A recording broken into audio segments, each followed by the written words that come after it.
Ich habe den Eindruck, dass es gerade junge Menschen aus allen möglichen Ländern nach Georgien zieht. Nun, warum ist das so? Das ist heute mein Thema.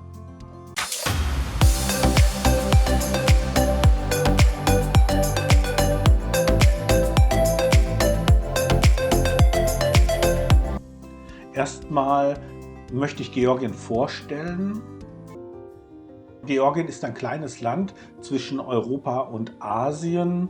Im Norden bildet der große Kaukasus eine natürliche Grenze zu Russland. Im Süden ist der kleine Kaukasus die Grenze zur Türkei. Wie du vielleicht weißt, ist etwa 20% Georgiens von Russland okkupiert. Trotzdem gilt Georgien als eines der sichersten Länder der Welt. Wenn du glaubst, dass dein Leben in Deutschland sicher ist, dann komm doch mal nach Georgien. Also Sicherheit ist steigerungsfähig. Ja, Georgien ist ein Land, das ist voll von Abwechslung. Also es bietet seinen Besuchern eine atemberaubende Natur, eine reiche Geschichte und viele kulturelle Wunder. Es war im Grunde nie einfacher, nach Georgien zu reisen. Du kannst Georgien bequem und auch kostengünstig per Flugzeug über Städte wie Dortmund, Frankfurt, aber auch Istanbul, Warschau oder Budapest erreichen. Ja, und wenn du dann hier bist, dann wirst du schnell feststellen, dass die Georgier fröhliche Menschen sind. Also hier versteht man es wirklich zu leben. Es gibt hier viele kleine Märkte und überall gibt es frische Produkte mit einem wirklich attraktiven Preis. Also die Preise hier sind erstaunlich niedrig. Ja, es gibt hier auch viele kleine Restaurants.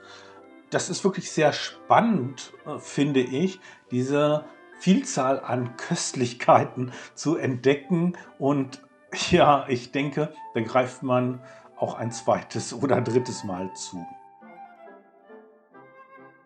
Ein weiteres Highlight hier ist natürlich die georgische Weinkultur. Hier gibt es Wein von ausgezeichneter Qualität. Diese Kultur reicht über 8000 Jahre zurück. Einzigartig sind auch die vielen kleinen Bäckereien.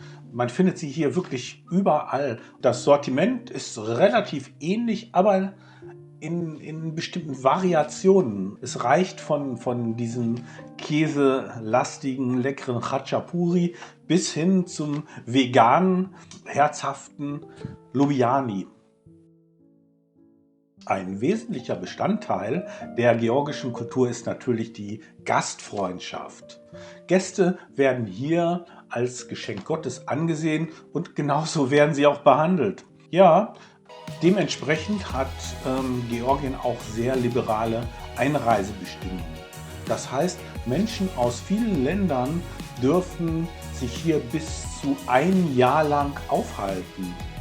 Läuft diese Zeit ab, ist es gar kein Problem.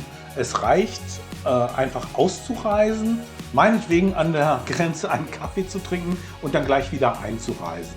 Also eine besondere Antragstellung ist hier nicht vorgesehen. Das erspart man sich. Als wir nach Georgien gezogen sind und eine Wohnung gefunden haben, da haben Nils und ich uns den Kopf zerbrochen, wo denn hier das Einwohnermeldeamt ist. Ja, wir waren an der Public Service Hall, da hat man uns weggeschickt. Man hat schlichtweg gar nicht verstanden, was wir wollten. Und ich muss jetzt sagen, natürlich nicht. Es gibt in Georgien keine Meldepflicht.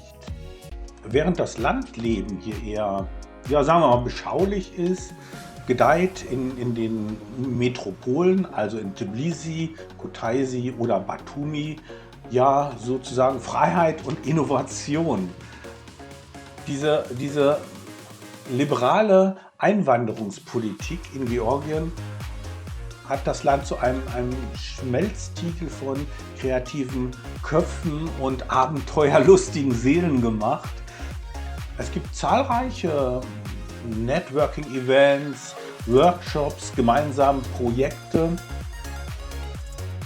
Ich kann da zum Beispiel auf das Fabrika in Tbilisi verweisen. Da war ich Ende letzten Jahres und es hat mir wirklich sehr, sehr gefallen. In diesem Treibhaus der Kreativität, so möchte ich es mal bezeichnen, da können gleichgesinnte Menschen ihre Leidenschaft für Entdeckung und kulturellen Austausch wunderbar ausleben. Nicht zuletzt die Steuergesetzgebung hier in Georgien finde ich sehr attraktiv. Ein Einzelunternehmer mit einem Umsatz von weniger als 170.000 Euro wird mit lediglich 1% des Gesamtumsatzes besteuert. Das trifft auf viele Freelancer hier zu. Ein besonderes Konstrukt gibt es hier für juristische Personen, die selbst entwickelte Software von Georgien aus an ausländische Kunden verkaufen. Ist das so, dann kann man eine vollständige Befreiung von der Körperschaftssteuer erhalten. Hier empfehle ich aber dringend, sich beraten zu lassen und vor allem keine falschen Angaben zu machen. Das kommt raus. Spätestens nach 3 Jahren kommt das raus und dann wird es bitter. Da muss man nachzahlen. Ja, erheblich nachzahlen. Da ist Georgien nicht anders als Deutschland. Von entscheidender Bedeutung für Freelancer oder digitale Nomaden ist natürlich die hiesige, starke und wirklich zuverlässige Digitalinfrastruktur. Überall, wirklich überall in Georgien werden diese Anforderungen erfüllt. Die jungen Menschen leben natürlich nicht so gerne auf dem Land, sondern eher in den Metropolen, also Tbilisi, Kutaisi oder Batumi. Ja, hier bietet das Nachtleben einfach eine unglaubliche Vielfalt an. Bars, Clubs, es gibt Live-Musik-Events. Da ist einfach für jeden Geschmack was dabei. Ja, und das ist auch der Grund, warum in diesen Metropolen gerade viele und gut ausgestattete Coworking Spaces entstanden sind. Das Schöne ist, da treffen sich immer wieder spannende Menschen, ja, und man befruchtet sich das sozusagen gegenseitig. Also, ob du lieber in einem trendigen Café oder an deinem speziellen Arbeitsplatz arbeitest, in Georgien wird dir all das geboten. Du kriegst hier alles, was du für deinen unternehmerischen Erfolg brauchst. So viel für heute von mir. Hast du Fragen oder Anmerkungen? Dann hinterlasse gerne einen Kommentar. Vielen Dank für dein Interesse. Bis zum nächsten Mal. Tschüss.